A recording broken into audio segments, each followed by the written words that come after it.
Tov. Et ne m'envoyez pas si je ne bouge pas Chag Sameach, parce que vous allez voir que ce qui caractérise un peuple vivant, c'est que ces fêtes évoluent.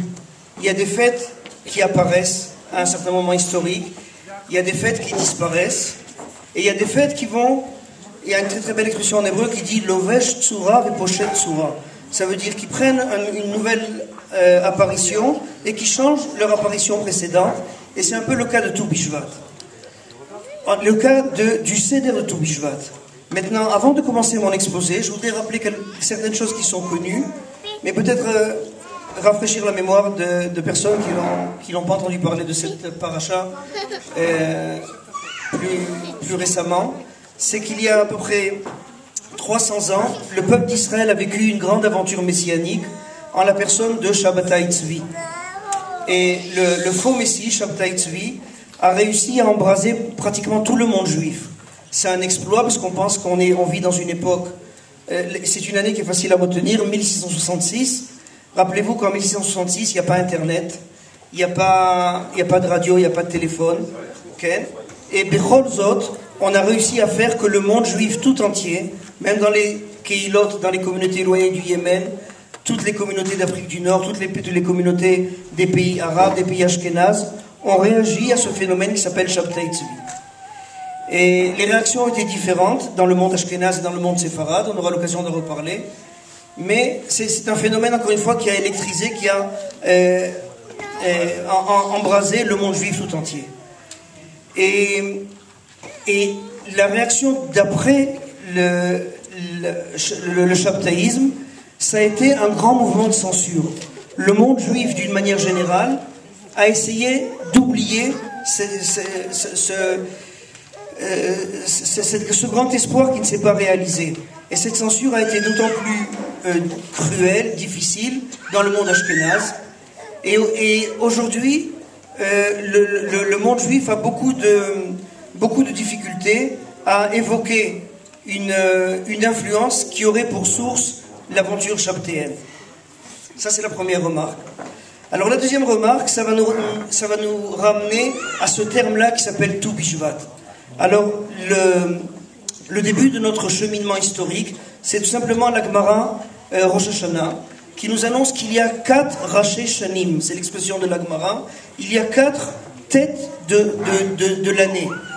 Et les 4 dates qui sont évoquées, comme chaque tête qui se respecte, c'est le premier du mois.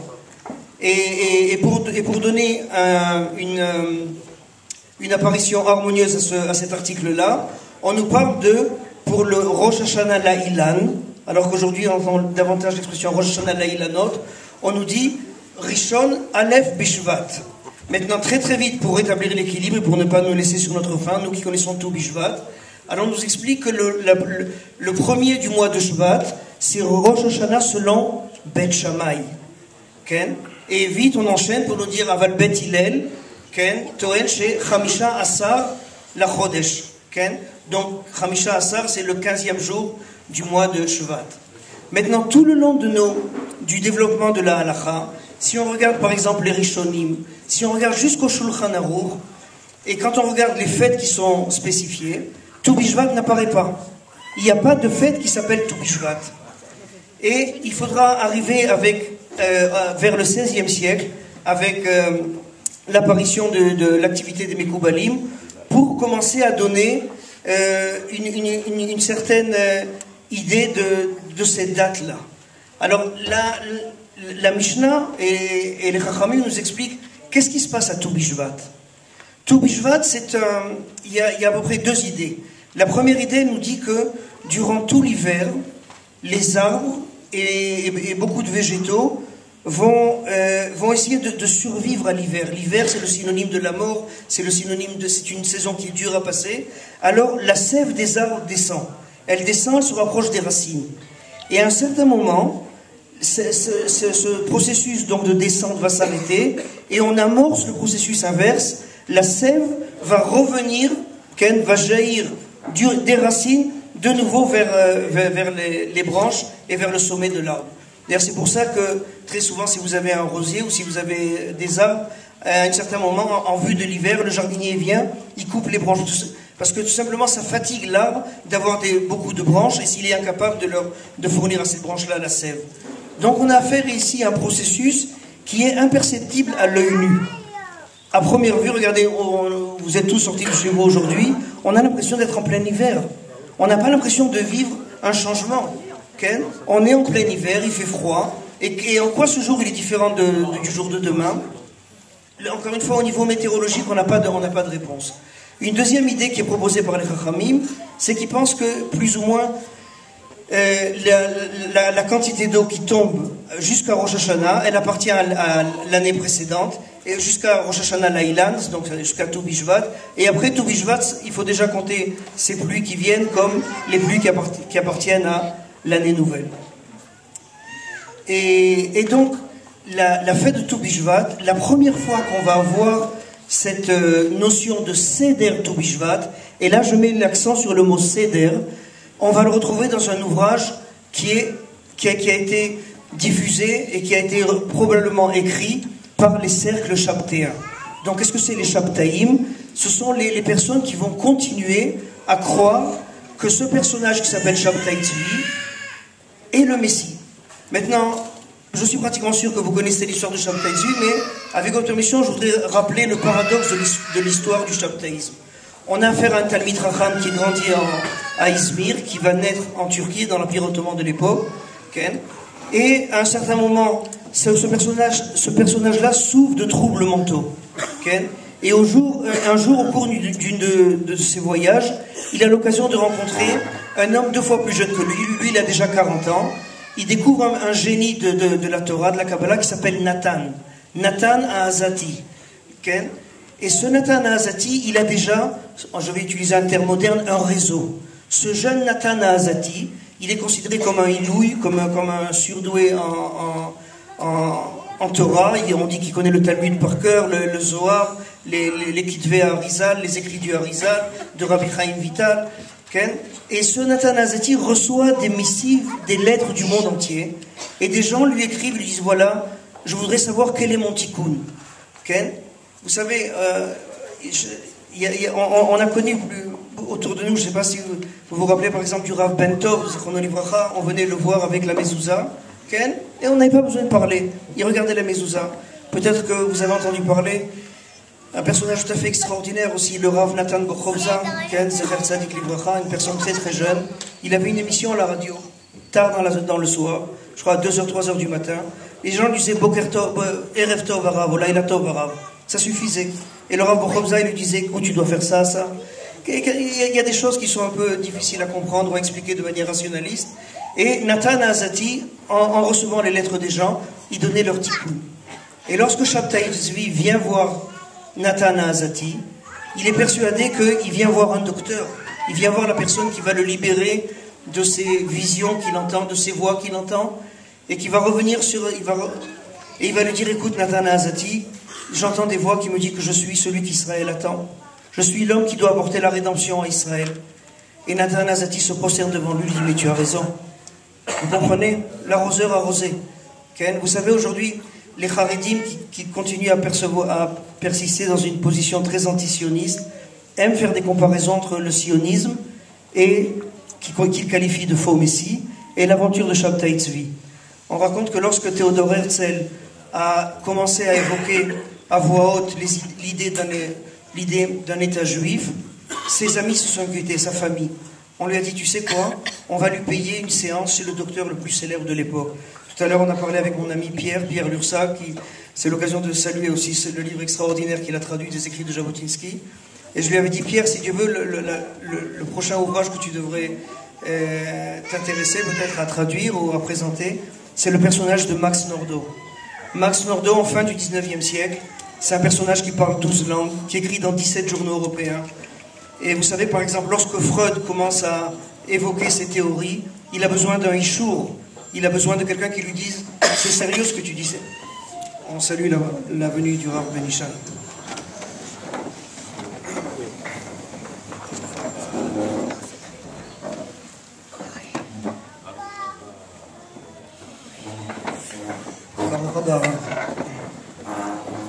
Et lorsque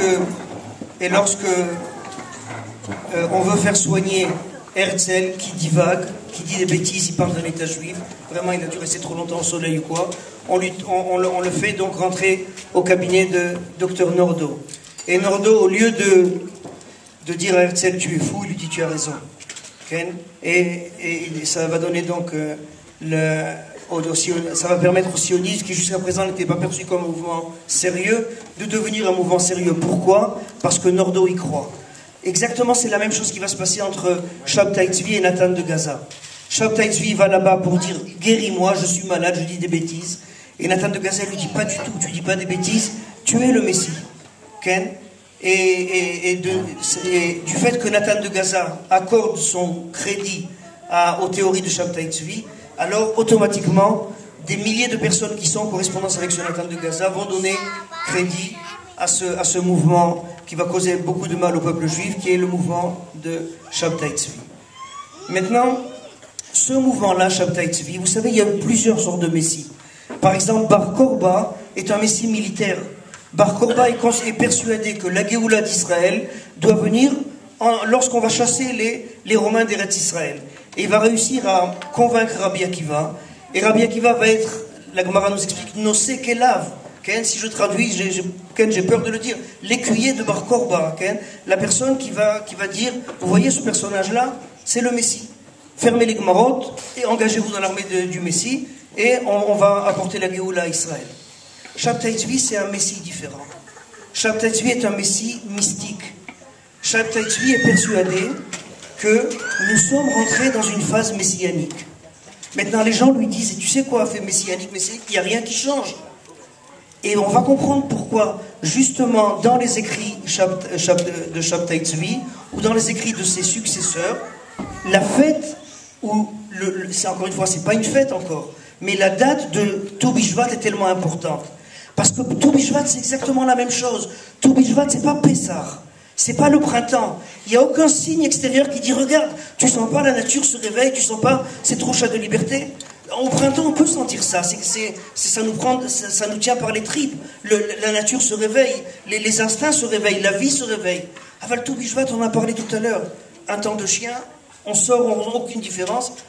Et d'Avka, il n'y a aucune différence qui est perceptible à l'œil nu, mais à l'époque de Shabtai Tzvi, on est persuadé que maintenant commence le processus de libération. Et Nathan de Gaza, qui est encore une fois un intellectuel, il a horreur du miracle.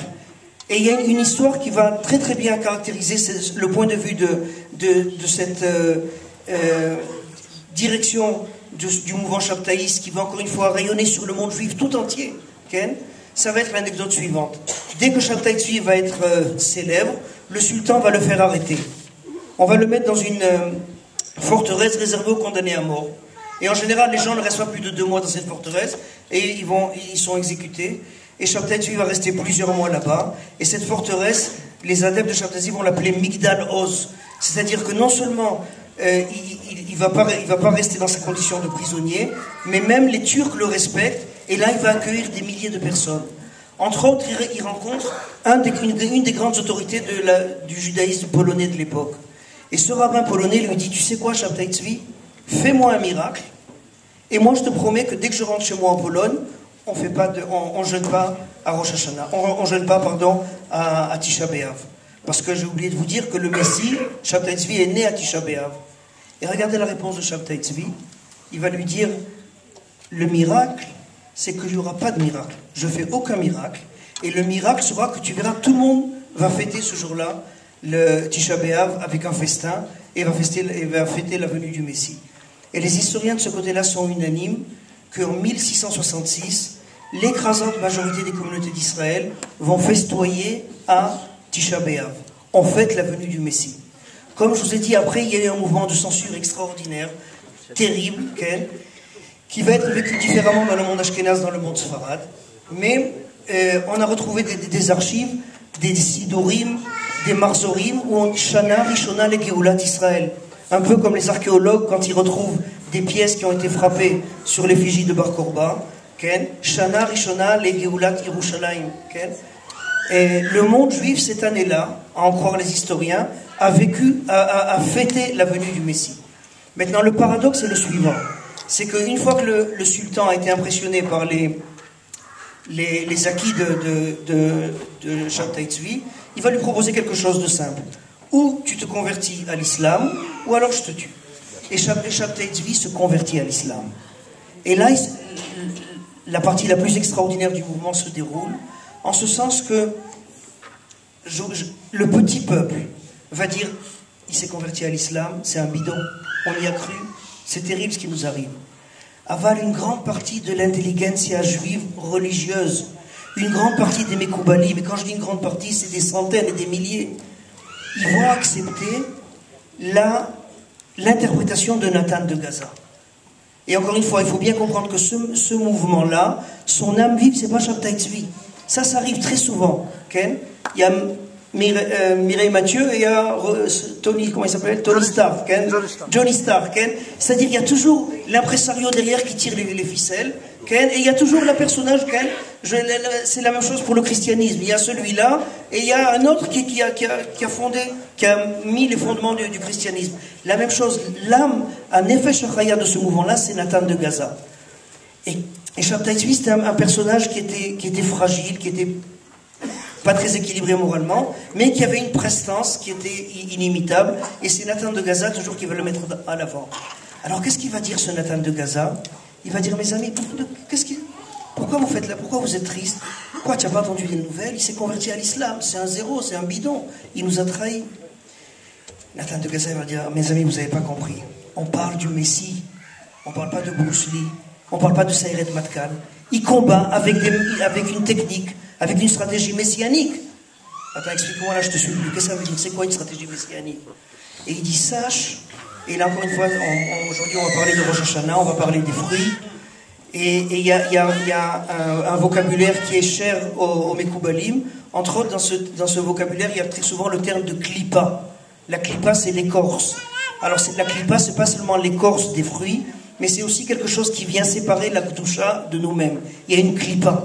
Klipa, c'est quelque chose de très négatif. Et Nathan de Gaza va dire la chose suivante. Il va dire, sache que on a vu, le Messie a vu dans sa vision prophétique de l'histoire, que l'islam, c'est la klipa la plus terrible à traverser. Elle est impossible à gagner. La seule manière de la vaincre, c'est de lui faire croire qu'elle nous a gagnés. Et on va attaquer. Et ensuite, lorsque elle croira qu'elle nous a gagnés, alors notre Messie, Shabtai Tzvi, va attaquer l'islam de l'intérieur, comme un fruit vient pourrir comme un ver de terre vient attaquer et pourrir le fruit de l'intérieur. Alors Baruch Hashem, Am Israël, il veut dire en arabe une expression, Dour, tu m'as fait mal à la tête, ton expression, tu m'as saoulé. On n'a pas accepté.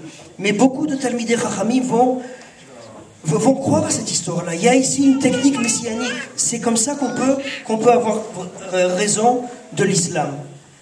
Mes amis, en 1917, c'est pratiquement la dernière année de la Première Guerre mondiale, le Yishuv en Eretz Israël s'ouvre terriblement. Les Ottomans sont encore ici. Leur shilton, leur gestion du pays est très mauvaise, elle est très dure vis-à-vis des Juifs. Il y a des Juifs qui vont être expulsés, il y a des Juifs qui vont être mobilisés de force dans l'armée ottomane, ils vont périr sous les mauvais traitements. Le Yishuv de Hebron est pratiquement menacé de famine, ils ne sont plus ravitaillés, des choses terribles. Et il y a un monsieur relativement connu en Israël, il s'appelle Itamar ben Yehuda. Itamar ben Avi, c'est le fils de Eliezer ben Yehuda. Et Itamar ben Avi, il raconte dans ses mémoires que c'est un jour d'hiver et il a envie de boire de l'alcool. Et à cette époque-là, Jérusalem, c'est pas la ville que vous connaissez. Un des endroits où on vend de l'alcool, c'est, vous connaissez, lorsqu'on rentre en vieille ville, Shar Yafo, sur la droite, il y a un hôtel qui s'appelle Malon Impérial, l'hôtel impérial, qui appartenait donc à un chrétien copte à l'époque. Et là-bas, on vendait de l'alcool. Et il raconte que lorsqu'il rentre, il veut demander une bouteille d'alcool. L'homme qui est au bar lui dit, il y a un officier ottoman qui vous invite à sa table. Eliezer ben Yehuda a très très peur, parce qu'il est persuadé qu'on va lui demander pourquoi tu n'es pas mobilisé à l'armée ou quoi. Et l'officier ottoman lui fait signe d'approcher. Et il lui dit, vous êtes le fils de Eliezer ben Yehuda, Nachon? Alors Eliezer ben Yehuda, qui était lui-même déjà une personnalité importante, il lui dit effectivement. Et il lui dit, l'officier, il se présente, il s'appelle Mustafa Kemal. Et il lui dit, je suis juif. Et Itamar Ben Yehuda, qui n'avait pas la langue dans sa poche, comme tout journaliste qui se respecte, il voit que sur la table, il y a une bouteille de vodka à moitié vide. Alors Itamar Ben Yehuda, il prend la bouteille, il la regarde, il dit, j'ai l'impression que c'est la bouteille qui a parlé, c'est pas vous. Et l'officier, ottoman, très en colère, il jette la bouteille par terre, et puis il lui dit, Shema Israël, Hashem Elokeinu Hashem, Ve'ahavta et Hashem, tout le Shema Israël. Et les Ben Yehuda, il dit, j'étais stupéfait. Il lui dit, explique-moi, alors un juif qui est officier supérieur dans l'armée ottomane et tout, il lui dit, écoutez, juif, musulman, moi je suis né à Salonique, mais moi j'appartiens à la secte des Domnés. J'appartiens à ces familles-là qui se sont converties à l'islam, avec l'aventure que je vous ai racontée sur Shabtai Tzvi. Et il lui a dit, si vous les juifs, vous nous avez suivis à cette époque-là, aujourd'hui on aurait été les maîtres du monde. Alors, Ben Yehuda, il dit, ok, j'ai continué à parler avec lui, je suis sorti, j'étais persuadé que j'ai rencontré un fou. Il a dû sûrement apprendre cette prière par cœur, je ne sais pas où, et il dit, j'ai voulu oublier cette histoire, et j'étais très content qu'il ne m'a pas dit pourquoi vous n'êtes pas mobilisé à l'armée. Il dit, une semaine plus tard, tous les journaux du monde ont annoncé la chose suivante. Il y a eu un coup d'État dans l'Empire ottoman, un groupe d'officiers qu'on appelle les jeunes Turcs a pris le pouvoir, et le chef de ces jeunes Turcs s'appelle Mustafa Kemal, que les Turcs vont appeler plus tard l'Atatürk, le père de la Turquie moderne. Et ce Atatürk, ce Mustafa Kemal, va laïciser la Turquie. C'est-à-dire que jusqu'il y a encore une quinzaine ou une vingtaine d'années, la Turquie est un pays laïque. Ce Mustafa Kemal va faire des réformes. Aujourd'hui, si vous avez du temps à perdre, rentrez dans Google ou bien dans YouTube, écrivez Atatürk. Vous n'avez pas idée du nombre de sites musulmans qui maudissent ce personnage-là en le présentant comme un comploteur sioniste. Je ne sais pas si vous vous rappelez, en 2002, il y a eu une grande vague d'attentats un peu partout dans le monde, en Israël, à Hebron, chez nous. Et il y a eu aussi deux synagogues qui ont explosé à Istanbul. La première, elle s'appelle Neve Shalom, la deuxième, j'ai oublié. Et dans ces deux synagogues qui ont explosé, on a retrouvé des tracts. Et dans ces tracts-là, il y a écrit « Nous nous vengeons du complot sioniste qui a commencé avec l'Atatürk ». Alors maintenant, je reviens à mon histoire. Quand Nathan de Gaza il dit « Ne vous inquiétez pas, tout est prévu, ça marche dans le scénario messianique. Cette conversion à l'islam, c'est du bidon. C'est pour attaquer l'islam de l'intérieur. » Les Arabes, les musulmans, y croient. Et ils disent « Cette promesse-là, elle a mis le temps, mais elle s'est réalisée. Regardez, l'Atatürk. » Et vous savez qu'encore une fois, les réformes qui ont été faites en Turquie, elles sont très profondes. Il a enlevé, par exemple, l'alphabet arabe. En Turquie, jusqu'à présent, on utilise l'alphabet latin. Il a rendu le voile interdit. On n'a plus le droit de pratiquer une religion en Turquie. Mais encore une fois, maintenant, ça change avec le clown qui est au pouvoir là-bas. Mais il a fait des réformes. Vous savez que Istanbul, c'était non seulement la capitale politique de l'Empire turc, musulman, mais aussi la capitale religieuse. C'est-à-dire que le sultan, il était aussi calife. C'est quoi calife? L'hébreu et l'arabe, c'est des langues sœurs. C'est les akhlif, celui qui... Mais Malé Makom, celui qui vient à l'époque du prophète, le sultan, il était à la fois le dignitaire religieux du monde musulman. Et l'Atatürk va balayer tout ça. Donc, ce mouvement-là, qui s'appelle le mouvement chaptaïste, tout ça pour vous dire qu'il va avoir encore une vie souterraine, une vie clandestine, mais extrêmement riche. Jusqu'à présent, aujourd'hui, tout le monde vous dira qu'en Turquie, les grands journalistes, les grands intellectuels ou quoi, sont d'origine domnée. Ils viennent, encore une fois, de cette petite communauté de juifs qui s'est convertie à l'islam. Alors maintenant, aujourd'hui, dans la tradition rabbinique, on a beaucoup de mal, on a beaucoup de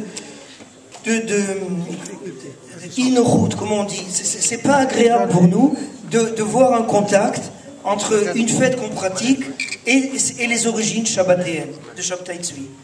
Maintenant, il faut bien comprendre. Et là, je veux revenir sur l'explication du mot seder. Qu'est-ce que ça veut dire, mes amis, seder? Seder, c'est l'ordre. Quand c'est qu'on doit faire de l'ordre? Quand il y a du désordre. Qu'est-ce que c'est un désordre dans la Torah? C'est la galoute. La galoute, c'est le désordre.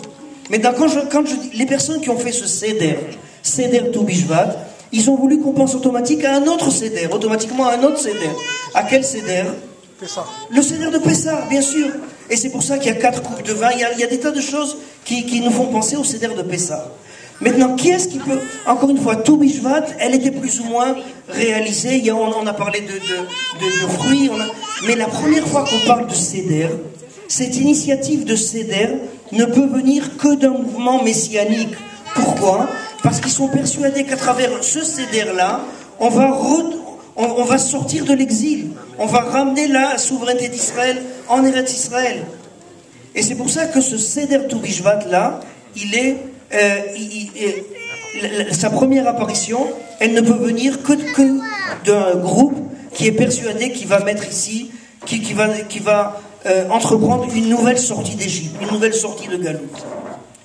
Et j'ai regardé beaucoup de sites internet, de livres ou quoi. Malheureusement, encore une fois, beaucoup de Talmidei Chachamim, beaucoup d'historiens religieux ou quoi, et paradoxalement, beaucoup d'historiens chilonim prennent un malin plaisir, et quelquefois en exagérant cet héritage de Shabtai Tzvi, à rappeler Shabtai Tzvi, dans l'histoire de ce Seder de Tou Bishvat.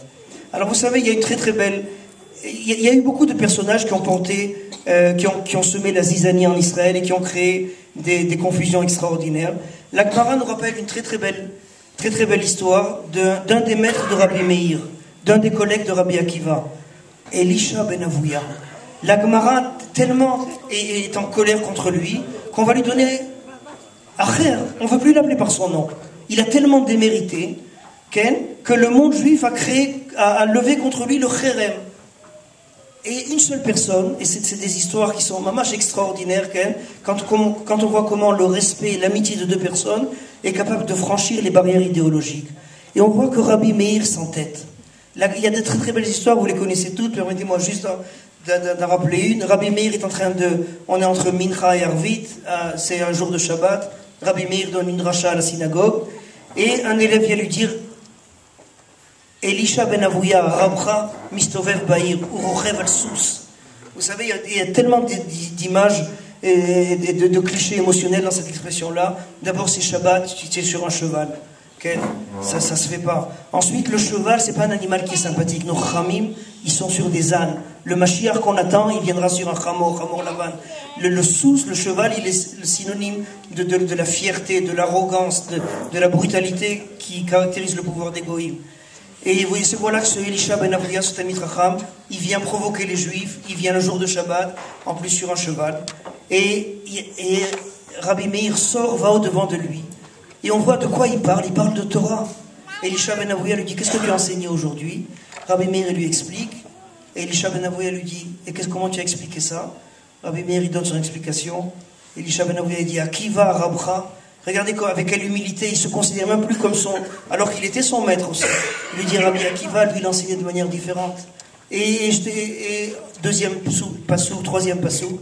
Et à un moment, regardez qu'est-ce que ça veut dire, le respect et l'amitié. Et Elisha ben Avouya, il dit: tu sais, pendant qu'on parlait, j'ai compté les pas de mon cheval.